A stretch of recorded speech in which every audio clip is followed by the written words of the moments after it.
colonization. This is a big word that has much more modern day meaning than you might expect. People tend to think of colonization as something that happened in the past. Especially here in what is now known as the United States, we tend to think of colonization as the taking of land from the people who were indigenous to this land. And when we're talking about settler colonization, that is indeed a really important aspect of it. What we can often fail to recognize is that colonization is not a historical event. It's not some sort of war that has winners and losers. It's not a power shift from one group of people to the other. Colonialism is a superimposed reality that indoctrinates all of us, and in my perspective, harms all of us, even those who benefit in the forms of power, wealth, resource hoarding. Colonialism is a cultural structure that targets core aspects of what it means to be human for all of us. This structure was institutionalized in what we now call the United States back in 1492 and ongoing through today.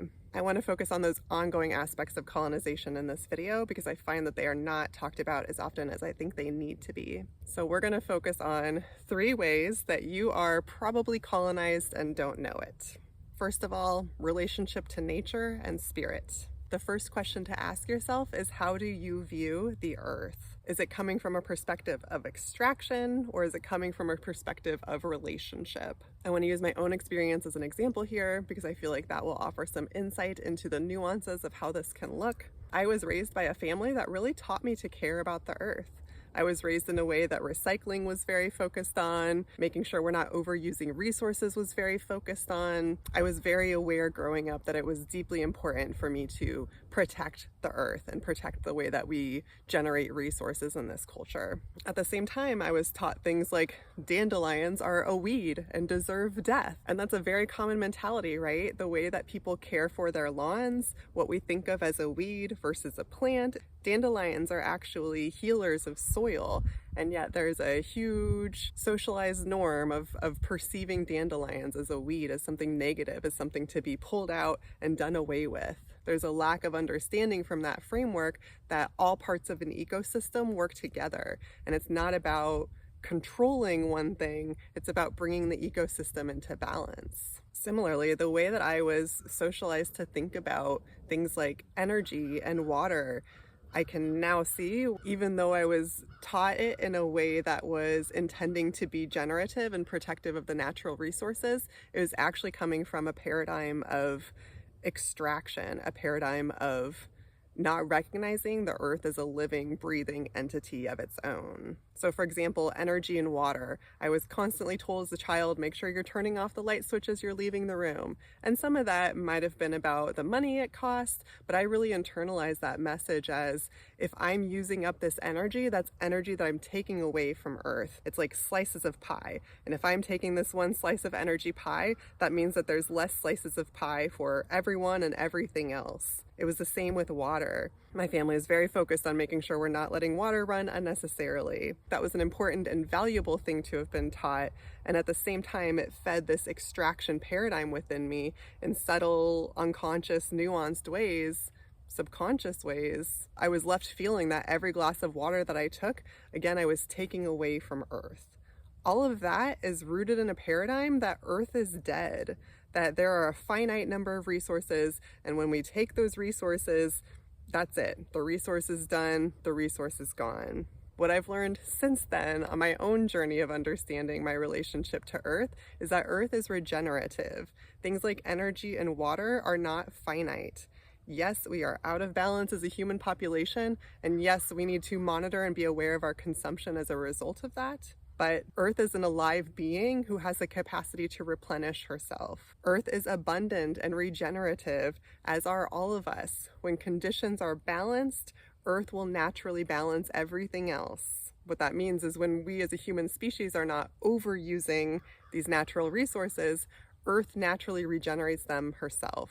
Nikola Tesla is someone who's really interesting to look into because he is somebody who discovered how to create and allocate free energy resources to all of us. He invented a way to use energy that would have created a free system working in balance with natural Earth's cycles, natural Earth's rhythms, in order to establish that kind of a reciprocal relationship. Instead, we have this version of energy now where it is very much treated as this finite entity. I see this come up a lot when we talk about things like climate change. Yes, it is concerning, the situation that Earth is in right now, but are you holding the paradigm? Are you holding the awareness that Earth can heal, that the damage that's been done isn't permanent? Just like if you had a cut on your arm, if you didn't treat it well and you didn't clean it and you didn't pay attention to it, yes, that infection's going to get worse. It's going to fester. There's going to be other bad things, other bad symptoms that happen as a result. That's what we're seeing right now with climate change in our Earth. But when you make the conditions correctly, when you clean the wound, when you make sure that it has what it needs, the healing happens naturally. Earth is the same way. Everything that's been done can be undone when we make that choice. And yes, that's a long ways down the road, but again, what mentality are you holding as you think about that? Are you holding a mentality that subconsciously part of you thinks that Earth is dead and not regenerative? Or are you holding the mentality that when we work with the resources in a balanced way, Earth is going to restore herself? So how have you been taught to view Earth? What have you been taught to believe about Earth? Have you been taught to believe that Earth is a dead rock and we're just extracting things from it?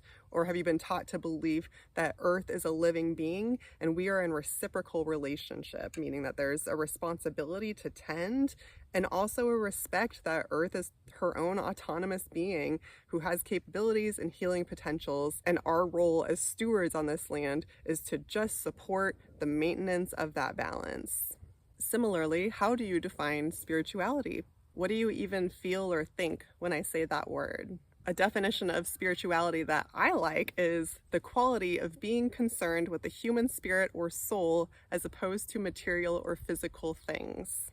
I define spirituality as a connection with the soul, as a connection with the inner human spirit. You can think about it as your heart. You can think about it as anything you'd like in terms of what is your relationship to your deeper self, to your deepest callings, your deepest knowings, your deepest feelings. Since the European Crusades, which was where a lot of colonialism that we experience here today in the United States was formed, colonization has included an ideological drive against natural healing, communal practices, women's health initiatives like contraception, midwifery. We have thousands of years of epigenetical conditioning that has internalized in our body as a fear of being targeted because of our spiritual beliefs. So writing things off as woo-woo, only believing things that are in a textbook, skepticism about other people's spiritual practices, demonization of spirituality. If part of you believes that it's evil or wrong or somehow bad to practice and engage in a spirituality, you've been affected by this kind of social conditioning.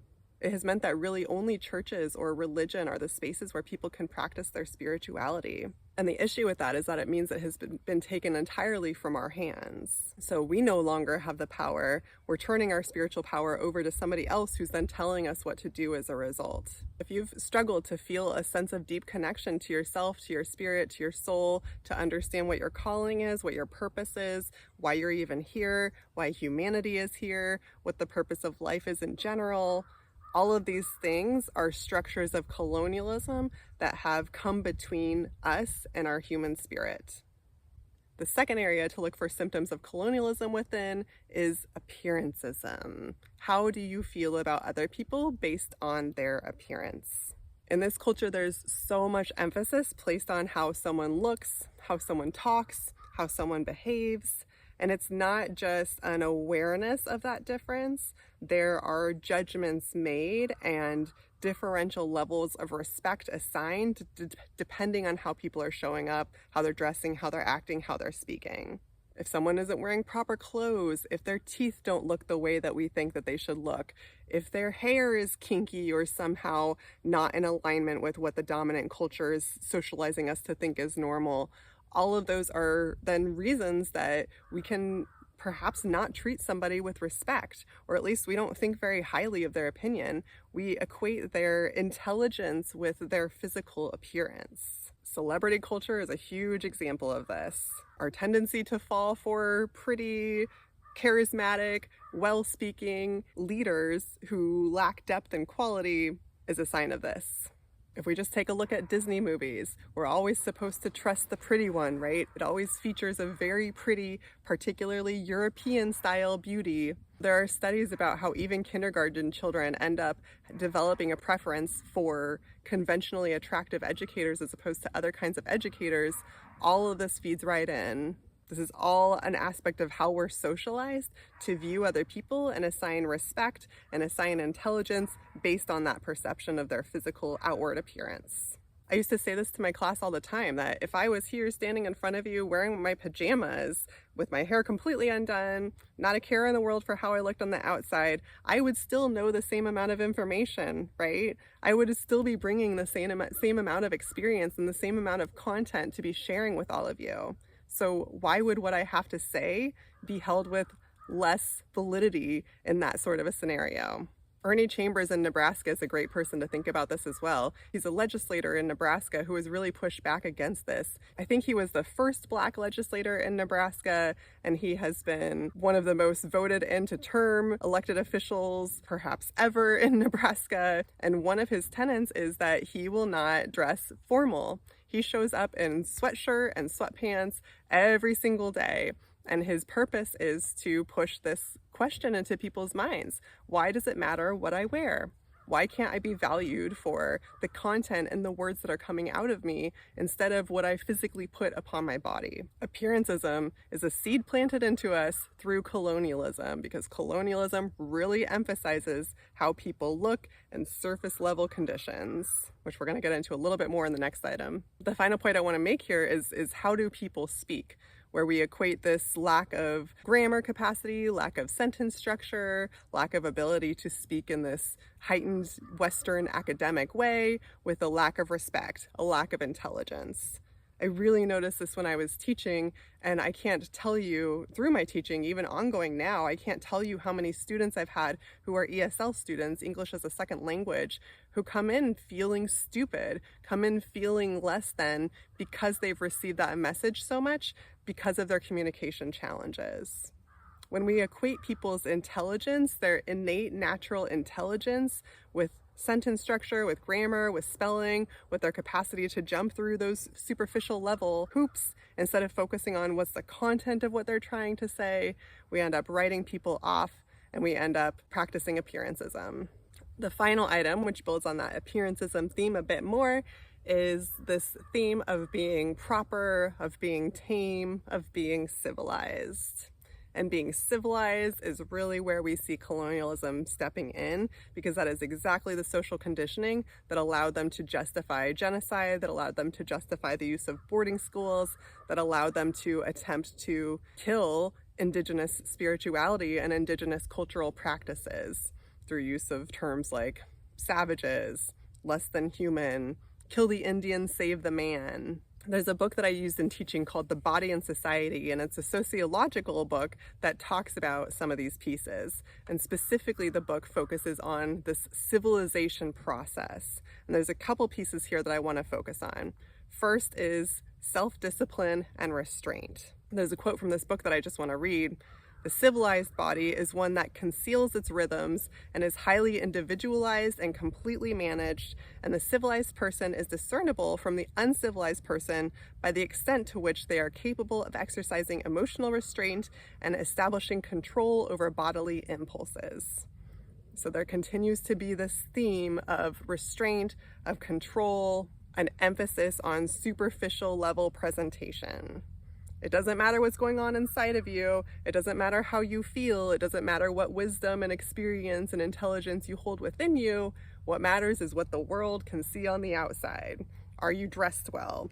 Are you speaking proper? Have your teeth been fixed? Are you controlling your bodily functions so you can show up and appear completely normal, completely like a robot all the time? As a result, we develop a sense of internalized shame and embarrassment about our bodily functions.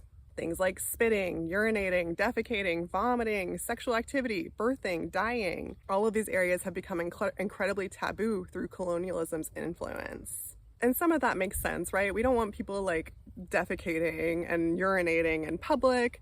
There needs to be an element of privacy with some of these pieces. But when we take things like sexual activity, giving birth, dying, and we place layers of judgment and we place layers of shame upon those things, we end up with a really toxic and damaged culture. There's a reason why sexual assault, why sexual abuse, why pornography, why all those things are so entrenched in this cultural society. I remember a time when I worked in an office and it was like a big open air area, and so I was like sitting with these other people and it was a really quiet space so you could hear people if they did anything kind of loud, and I would get so anxious about making noise that sometimes I would inadvertently start choking because I was so anxious about not choking. This is the impact on our body when we try and force and control these natural human urges. If I have a natural urge to cough and I feel like I can't cough because I feel shame for that, like, what is that about? When we shame other people, when we shame ourselves for things that are not in our control and that are natural human functions, we end up shutting down parts of our system. And I'm just going to share this too, that in my 20s, I developed anxiety about even being able to use public bathrooms to the point where I would not be able to go to the bathroom in public places. And so that was terrible for my body. It threw off my entire system. I stopped being able to go to the bathroom sometimes. And, you know, that creates like medical complications and issues. And it's a result of anxiety. It's a result of social conditioning that taught me to feel shame about natural parts of being human. It's unnecessary, it's unhelpful, it's unnatural, and it is damaging. I also think about this with the enforcement of gender because that's another huge area where we are all impacted by colonialism. There was a student I had once that I remember this so well because when we were learning about this content and reading these pieces of the Body and Society book, she had this realization about how her whole life she had been shamed for the way that she sat. She continued to get told, sit like a lady, sit like a lady, sit like a lady, meaning cross your legs, keep your legs shut. That's not how her body naturally wanted to sit. And she carried decades worth of shame that she hadn't even examined because it was such a normal part of growing up in a gendered colonial society to be told, don't do that because you're a girl, don't do that because you're a boy, don't do that because you're whatever. So something as simple as how the body naturally wants to sit, we end up controlling, we end up disciplining, we end up restraining ourselves, and we end up creating all kinds of medical issues as a result. The second piece of this civilization process is the way that we are taught emotional restraint. What we should or shouldn't say, what's okay to feel, what's okay to express, what's not. There were a couple examples of this that I thought about. First of all is respectability politics. The same way that we dictate whether someone deserves our respect or not based on what their physical outward appearance looks like, we do the same thing with their tone of voice. How angry do they seem? Do they seem too aggressive? This becomes really sticky and messy because we are also heavily socialized to demonize certain races. And so that gets very intertwined in terms of, again, who are we willing to listen to? And at what point are we thinking like, oh no, you are being too aggressive? Again, we end up so fixated on the surface level outer package that someone is putting around the content of what they're trying to express. We can end up completely dismissing the actual content of what they have to say, even if that content was valid and important and needed to be said and understood. I also see this coming up in the way that we are expected to socially engage with one another. Living here in the Midwest, and I see it everywhere, there's this expectation of how we socially engage. Hey, how are you? I'm great. How are you? I'm good. We have this sort of cultural interplay where we pretend like we're interested in knowing how someone is, but we're really not asking that at all. It's actually kind of impolite to answer honestly to that question, and some people don't like it when you do answer honestly. A lot of us are not feeling good, and yet we play along in this like, how are you feeling? I'm good. How are you? I'm good. Everything's good. Everything's fine. It's like that dog standing in front of the burning dumpster. Everything's fine. Like that's how we're expected to show up to school, to work, family functions, social events. We're not invited to bring the real wholeness of who we truly are to the table. We're expected to bring a very superficial shell of who we're supposed to be, and anything that's not in alignment with that, just shove it down. Don't talk about it, don't say it, don't talk about the shame you feel, just business as normal, be the robot. Okay, the last piece of this that I want to add in is the element of Cartesianism. Cartesianism is speaking to the mentality, the paradigm that emerged through colonialism's era that separated the mind from the body and that said the mind is more important than the body. Bodily sensation does not matter. What's going on inside of you does not matter. What you think, what is up here, this is what's true, this is what's important, this is what's valuable. That's Cartesianism. We see this in the forms of a fixation on this culture on professionalization. Again, how do we look? How do we talk? Can we show up in our tie and our fancy formal attire and act like everybody else? We see this in academicization, which, yes, that's the word, where we want to academize,